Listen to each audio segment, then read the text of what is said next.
ارشاد نبوی صلی اللہ علیہ وسلم۔ حضرت ابو ہریرہ رضی اللہ تعالی عنہ روایت کرتے ہیں کہ آپ صلی اللہ علیہ وسلم نے فرمایا، 7 اشخاص ہیں جن کو اللہ تعالیٰ اس دن کہ جب اس کے سائے کے سوا کسی اور کا سایہ نہ ہوگا اپنے سائے میں رکھے گا۔ پہلا، انصاف کرنے والا امام۔ دوسرا، وہ نوجوان جو اپنے رب کی عبادت میں پلا ہوا ہو۔ تیسرا، وہ شخص جس کا دل مسجدوں سے وابستہ رہے۔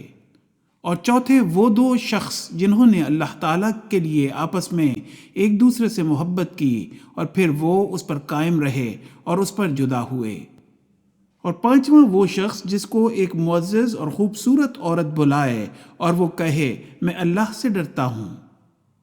اور 6واں، وہ شخص جو چھپا کر صدقہ دے یہاں تک کہ اس کے بائیں ہاتھ کو بھی علم نہیں کہ اس کا دایاں ہاتھ کیا خرچ کرتا ہے۔ اور نمبر 7، وہ شخص جسے اللہ تعالیٰ تنہائی میں یاد آئے اور اس کے آنسو بہنے لگیں۔ حوالہ صحیح بخاری۔